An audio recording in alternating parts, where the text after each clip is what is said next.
Today in the News Digest, Zelenskyy met at MSC Ever Country That Can and Is Willing to Help, thanked Germany, met Marco Rubio, confirmed more ammo for Ukrainian air and energy infrastructure defense.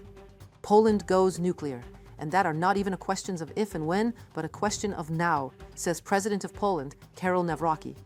As per Financial Times investigation, Russian infamous brutal mercenary force, Wagner PMC, is going to be used by Russian Secret Service, GRU, as a force of sabotage deep within Europe. President Zelenskyy has returned from Munich Security Conference and informed the media that he agreed with the leaders of the so-called Berlin format on concrete and specific packages of energy and military assistance for Ukraine. Also, according to Zelenskyy, both aid packages and decisions of partners regarding new sanctions against Russia might also appear as early as on February 24th. Zelenskyy confirmed the Ukrainian side met and discussed the questions of acute importance with virtually every leader who can and is willing to help. In particular, there are agreements with Marco Rubio, the U.S. Secretary of State. While giving his speech during his visit to Slovakia right after the Munich, Rubio dismissed concerns about the United States withdrawing from NATO, telling reporters that Washington remains firmly committed to the alliance and is looking forward to cooperation. Asking Europe to be a vassal of the United States. We want to be your partner. We want to work with Europe. We want to work with our allies. We want to work in cooperation with you. And our point has been and continues to be, the stronger you are, both on an individual basis in terms of countries and collectively as an alliance, the stronger the members of NATO are, the stronger NATO is. Also, in his strong and straightforward interview with Politico, President Zelenskyy notes that the EU has already taken many steps. Nevertheless, it still is, for some reason, avoiding imposing restrictions against Russia's nuclear energy industry in general, and Russian nuclear energy operator Rosatom in particular. The president specifically stressed that the sanctions should apply not only to the Rosatom as a legal entity, but also to its representatives and their relatives who live in European countries and the United States, study at European universities, and own real estate in the West, and continue to neglect its democratic laws and procedures. Give this message to Europeans. Europeans made a lot, but didn't put still sanctions on nuclear energy of Russians, on Rosatom, on people, on their relatives, on their children, which live in Europe, which live in the United States, which study in the universities of Europe, which have real estate in the United States. So they have a lot of real estate. They have children, relatives everywhere. Away to Russia. Go home. You don't respect anybody in the United States. You don't respect rules. You don't respect democracy. You don't respect Ukraine, Europe, etc. Go home. Why it's not right? So just, I think, to do what he can do. I think so. New energy aid packages for Ukraine are expected as fast as next week to restore the country's energy sector ASAP. The president also urged Ukrainians for not ignoring the air alert. There are still a few cold days ahead, and Russians no doubt will take advantage of this with new waves of terror against civilians. This is how Russians want peace. Meanwhile, the trilateral peace talks, Ukraine, the U.S., and Russia, will be held. Nevertheless, Ukrainian optimism about it is restrained, to say the least. We truly hope that the trilateral meetings next week will be serious, substantive, helpful for all of us. But honestly, sometimes it feels like the sides are talking about completely different things.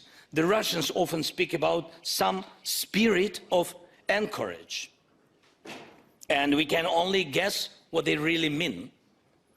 The Americans often return to the topic of concessions. And too often those concessions are discussed in the context only of Ukraine, not Russia. Europe is practically not present at the table. It's a big mistake to my mind. And it is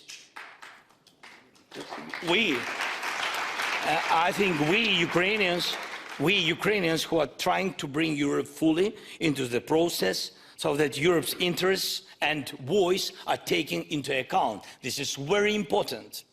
The American side is also looking forward to these trilateral peace talks that are coming, and it looks like it shares Ukrainian stance rather than expecting any real outcome out of it.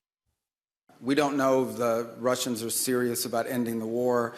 They say they are, and under what terms they are willing to do it, and whether we can find terms that are acceptable to Ukraine upon that Russia will always agree to. But we're going to continue to test it. Polish President Karol Nawrocki said he was a big supporter of Poland's becoming a nuclear state, and the country should follow this path. Nawrocki noted that he did not know whether this would happen at all, but supported strengthening Poland's security, even with reliance on nuclear potential. Asked about possible actions by Moscow if work on the Polish nuclear program began, Nawrocki dismissed that by saying, I quote, that Russia can react aggressively to anything. Worth noting that on February 20th, Poland will withdraw from the Ottawa Convention, which prohibits the use, stockpiling, production, and transfer of anti-personnel mines. And while there are many Poles who are not too keen on Ukrainians recently fled into their country, but are rather keen to restore their relations with Russia, it is good to know that Polish authorities are not that short-sighted at all. This is the way we ought to take. It is necessary to act in this direction, so that we can get the job done. We are a power that has been torn between the borders of a violent conflict. It is well known what is the position of the aggressive, imperial Russian Federation towards Poland. Karol Nawrocki, President of Poland. Quoting FT and their recent investigation into the matter, Russia's recruiters and propagandists who previously worked for Russia's Wagner group have emerged as a main conduit for Kremlin-organized sabotage attacks in Europe, according to Western intelligence officials. Wagner recruiters, who specialized in persuading young men from Russia's hinterland to fight in Ukraine, have been given a new task recently: recruiting economically vulnerable Europeans to carry out violence on NATO soil, the officials say. Russia's military intelligence agency, GRU, is using the talent it has got available to it, said one Western intelligence official, referring to the Wagner network. The GRU and Russia's domestic intelligence agency, FSB, have both become highly active in seeking to recruit disposable agents in Europe to sow chaos.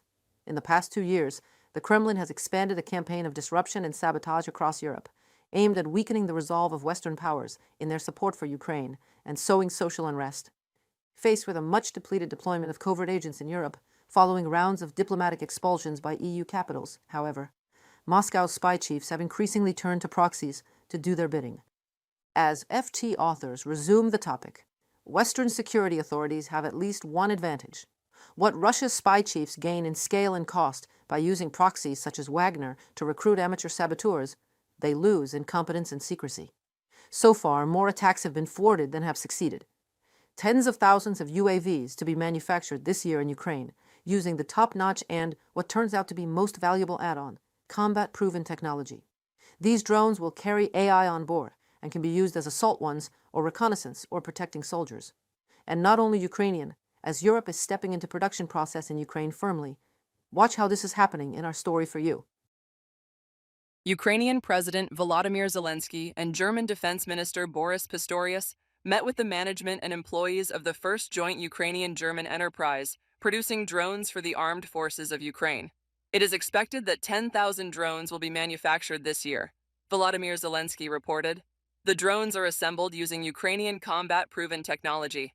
They are equipped with artificial intelligence and can be used for strikes, reconnaissance, and protecting Ukrainian soldiers. That's great that we have the first production, big co-production in Europe, and this is the first one. And we've got today, I think, great result. We saw real drones. It will be very helpful for, first of all, of course, for Ukrainian soldiers, who are today absolutely heroic people. They are on the front. They give their lives. We can give them just support, but this is crucial. According to the president, Ukraine has long been working on opening joint production lines in Europe. By the end of the year, a total of 10 joint enterprises for manufacturing Ukrainian drones are planned to be launched. Production is carried out within the framework of German-Ukrainian governmental cooperation under the Build with Ukraine initiative and is financed by the German Special Fund. The United States plans to provide Ukraine with weapons worth $15 billion by 2026 under the Pearl program. This was announced by NATO Secretary General Mark Rutte. The aid will be financed by European and Canadian allies. So that will be about 15 billion again for this year in dollars and 12 billion in euros. Critical, lethal and non-lethal, including the interceptors to take out Russian missiles. The truth is also that the Russians have a lot of these missiles, and that, of course, the Europeans also are looking what they can do still to deliver from their own stockpiles. So Ukraine is, by the way, also developing its own capability to produce more of this themselves. Air defense is the hardest. Danish Prime Minister Mette Frederiksen is convinced that approving the €90 billion loan for Ukraine will help strengthen the air defense of the armed forces of Ukraine. She said this during a meeting with Volodymyr Zelenskyy in Munich.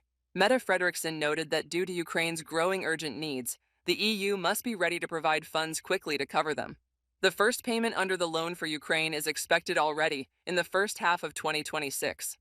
I will repeat what I always discuss with other heads of state. The time has come for Europe to do everything necessary to protect our continent and win. The world order that was built after the Second World War and was very good even for such a small country as Denmark has collapsed. Now it is world disorder, and it is more about the survival of the strongest. There is nothing good in this, but that is how things have turned out, so Europe will have to be as strong as the rest. It is Russia that remains the obstacle to achieving peace. European partners are convinced. NATO Secretary General Mark Rutte noted during a conference in Munich that the Russian Federation is now only trying to appear powerful, but in reality is weak. Rutte emphasized the importance of strengthening Europe's defense capabilities and continuing partner support for Ukraine. The Russians are not winning this, as some are thinking. This so-called Russian beer is not there. It is basically a stilted speed of a garden snail, what we are seeing in Ukraine. This is how the Russians are moving inside Ukraine. Very slow, staggering losses. Tens of thousands a month, 35,000 dead in December, 30,000 dead in January. So these are the facts, and therefore we have to keep Ukraine strong, because what we see is that they make the best use of our support. Peace can only be built on clear security guarantees to prevent the threat of a new war, and Ukraine will do everything to make the negotiations for achieving peace successful. This was stated by President Volodymyr Zelenskyy. According to him, Ukraine is ready for an agreement that will bring real peace to Ukrainians and Europe. Reported by Victoria Chistukina, UATV News. That's all for today's News Digest. Thanks for staying with us. Your views, comments, and shares keep independent journalism alive. Subscribe so you don't miss what tomorrow brings. Stay informed, stay sharp, and see you in the next update.